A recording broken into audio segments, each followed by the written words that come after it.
பகவான் வந்து கோவர்த்தன இன்றைக்குதான் பகவான் கோவர்த்தன மலைய பக்தர்களுக்காக தூக்குறார். இது பெரிய உற்சவமா பிருந்தாவனத்துல கொண்டாடப்படும். இந்த இடத்துல எப்படின்னா பிரஜவாசிகள் அத்தனை பேரும் மொத்தமா அங்க கூடி இருக்கிறாங்க.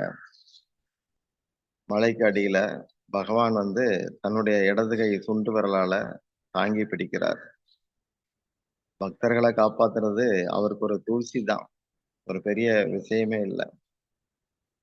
அனன்ய சிந்தையந்தோமாம் அப்படின்னு கீதையில சொல்வார். அனன்ய சிந்தையந்தோமாம். அதுல எனக்கு மாறா வேற எந்த ஒரு நினப்பும் இல்லாதபடி என்னையே நினைச்சபடி அப்படிங்கிற அர்த்தம் வருது. அந்நியனா பிரத்யாரா குறிக்கும், அனன்யனா என் ஒருவனையே அப்படின்னு அர்த்தம். அவங்கள நான் எப்படி பாத்துக்கிறேங்கிறத அடுத்து சொல்றார். யோகக்ஷேமம் மகாமியகம். மகாமியகம்னா சுமக்கிறேன்னு அர்த்தம். இந்த மலையை சுமக்கிறாரு அது மாதிரி. வகாமி அகம், நான் சுமந்துக்கிறேன். எதை சுமந்துக்கிறேன்? யோகக்ஷேமம் மகாமியகம், அந்த பொறுப்பை நான் சுமந்துக்கிறேன். என்ன பொறுப்புன்னா யோகக்ஷேமம். யோகம்னா கடவுளோட உள்ள ஒரு தொடர்பு. க்ஷேமம்னா அது நித்தியமானது, மங்களமானது. அதாவது இனி வந்து அவன் பிறக்காதபடி அந்த பொறுப்பை நான் ஏத்துக்கிறேன் அப்படிங்கிறார். இனி அவன் என்னோட இருப்பான் அப்படிங்கிறத. யோகக்ஷேமம்ங்கிறது இதுவரைக்கும் இல்லாததை நான் கொடுத்துருவேன். 84 லட்சம் யோனிகள்ல நாம சுத்தி இருக்கிறோம். அதுக்கப்புறம் தான் மனுஷனா பிறந்திருக்கோம். குறைஞ்சது 80 லட்சம் தடவையாவது விதவிதமா திணுசு திணுசா பிறந்திருப்போம். அதெல்லாம் வந்து என்னன்னா இந்த அதிர்ஷ்டம் கிடைக்கல, கண்ணன் பாதத்தை அடையல. அப்ப அந்த பாதத்துக்கு கீழே வந்து சேரக்கூடிய பாக்கியத்தை நான் கொடுக்கிறேன் அப்படிங்கிறார். இனி வந்து அவங்க என்ன தவிர அந்த அனன்ய சிந்தை, வேற சிந்தனை இல்லாம என்ன தவிர எங்கேயும் போக வேண்டாம், இங்கதான் என்னோட தான் இருப்பான் அப்படின்னு வாக்கு கொடுக்கிறார். அந்த சுமையை வந்து நான் பொறுப்பேற்றுக்கிறேன் அப்படிங்கிறார். இந்திரன் வந்து தப்பு தான் பண்ணான். ஒரு வாரம் மழை பெய்ய வச்சு பிருந்தாவனத்தை நாசம் பண்ணு. ஒரு பக்தன் கூட இருக்கக்கூடாது. கிருஷ்ணனுக்கு தோஸ்து யாரும் இருக்கக்கூடாது. ஒரு மாடு இருக்கக்கூடாது, ஒரு வீடு இருக்கக்கூடாது. அத்தனையும் காலி பண்ணணும்னு தன்னுடைய மேக கூட்டங்களுக்கு கட்டளை போட்டான். அவங்கிட்ட 49 பேர் உண்டு. சுனாமி, சூறாவளி இதெல்லாம் அந்தந்த அவனுடைய கையாட்கள் தான். அவளும் வந்து மோதிட்டு கடைசியில எம்டியா, எப்படி பலூன் பார்க்க பெருசா இருக்கும், ஆனா அப்புறம் காத்து எடுத்துட்டா ஒண்ணும் இல்லாது. அப்படி நொந்து போய் ஒண்ணும் இல்லாம போய் அப்படி தலையை குனிஞ்சிட்டு வந்து நின்னான். ஆனா கிருஷ்ணர் அவன் தப்பு பண்ணாங்கிற மாதிரியே பார்க்கல. வீடு வீடா திருடிக்கிட்டு இருந்தேன், இன்னைக்கு அத்தனை பேரையும் ஒரு வாரமா இவங்க அத்தனை பேர் மத்தியிலையும் நான் இருந்து அவங்க மூஞ்செல்லாம் பாக்குற மாதிரி ஒரு பேர் உபகாரம் பண்ணியிருக்கிறான்னு சொல்லி குற்றத்தையே ஆராதனையா எடுத்துக்கிட்டார். குற்றத்தை வந்து குணமா பார்க்கிறது பெரியவங்களுடைய இயல்பு. அது கிருஷ்ணன்கிட்ட எக்கச்சக்கமா இருந்தது. அதனாலதான் அந்த சுபாவம் பெரியவங்களுக்கு, கடவுளை நம்பி வாழ்றவங்களுக்கு வருது. ஆஸ்திகிய புத்தி, ஆஸ்திகம்னா கடவுளை ஏத்து வாழ்றவனுக்கு வருது. அப்போ அந்த யோகக்ஷேமம், நான் வந்து அவங்களுக்கு இதுவரைக்கும் கிடைக்காதது எதுவோ அதை கொடுத்துருவேன். இனி அது வந்து நீங்காதபடியும் பார்த்துக்கிறேன் அப்படிங்கிறார். இனி அவன் வந்து பிறக்க மாட்டான், என்னோட இருப்பான் அப்படின்னு உறுதி கொடுக்கிறார். அதுக்கடுத்து அவர் வந்து பல தேவதைகளை பல பேர் வழிபடலாம். பல இடங்கள்ல அங்க போன இங்க போன சாமி அப்படி இப்படி இருக்கலாம். ஆனா அதையெல்லாம் அவிதி பூர்வகம், சாஸ்திரங்கள கிடையாது. அவங்களுக்கு ஆசைகள் இருக்கு, வேண்டுதல்கள் இருக்குங்கிறதுனால என்கிட்ட நேரா வராம யார் யார் தருவாங்களோ அங்க போறாங்க.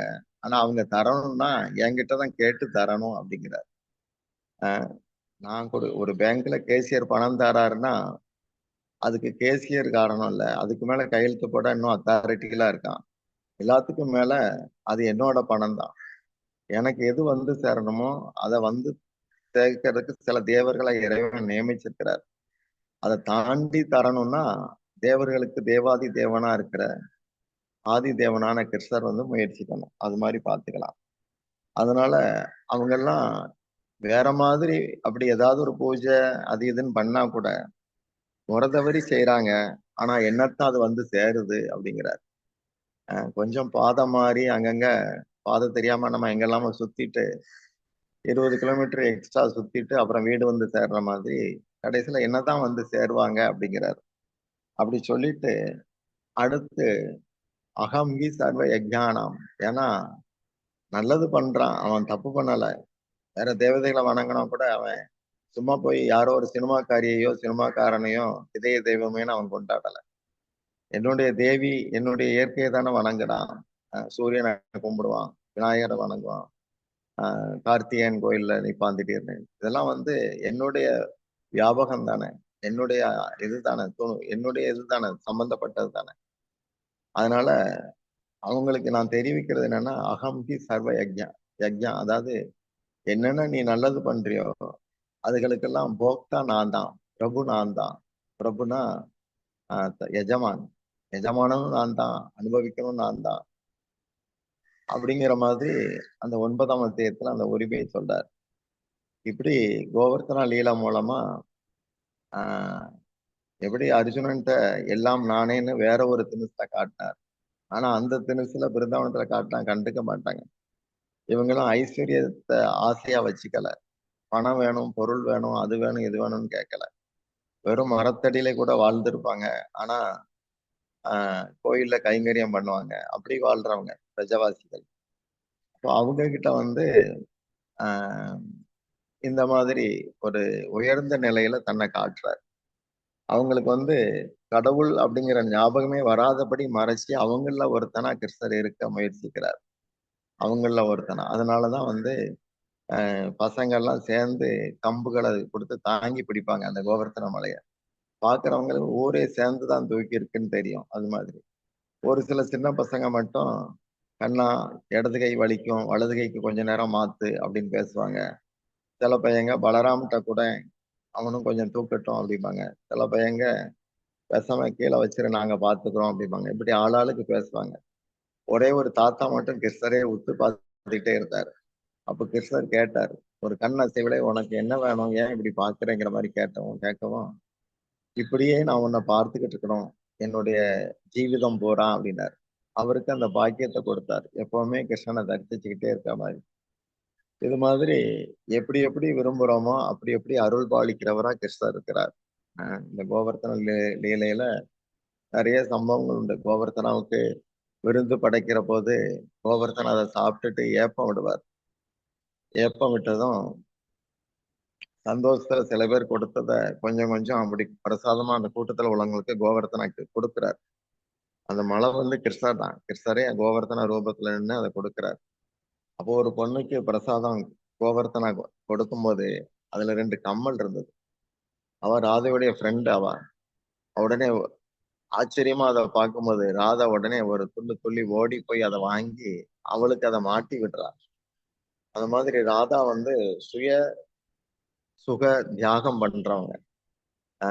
இது மாதிரி ராதா தான் தலைவி. தன்னுடைய தொண்டு செய்யக்கூடிய ஒரு சிநேகிதிக்கு ஒரு நல்ல ஜோடி கம்மல், வைர கம்மல் கொடுத்தார் கோவர்த்தனா. அதை அப்படியே அவளுக்கே மாட்டி விட்டு அழகு பார்த்து திருஷ்டி சுத்தி போடுறான். என்ன அழகா இருக்க தெரியுமா இப்ப நீ, கண்ணனுக்கு உன்னை ரொம்ப பிடிக்கும் அப்படிங்கிறான். எல்லாரையும் கண்ணன்ட்ட கொண்டு சேர்த்துறணும், அதான் ராதையுடைய குறிக்கோள். அது மாதிரி இந்த கோவர்த்தன லீலாவுல இந்திரன் மறைமுகமா எல்லாரையும் கண்ணன்ட்ட கொண்டு சேர்த்தான். ராதையுடைய திருப்பணி அது, அதை இந்திரன் செய்திருந்தான். அஹ் இதைத்தான் ஆழ்வாரும் பாடும்போது திருத்தி பணி கொள்வான். அயோக்கியனா இருந்தா கூட பரவாயில்ல, கிருஷ்ணரை விரும்புங்க, அவர் உங்களை திருத்துவார் அப்படின்னு அர்த்தம். திருத்தி பணி கொள்வான் அப்படி செய்து நம்மளை ஏத்துக்கிறார். ஹரே கிருஷ்ணா.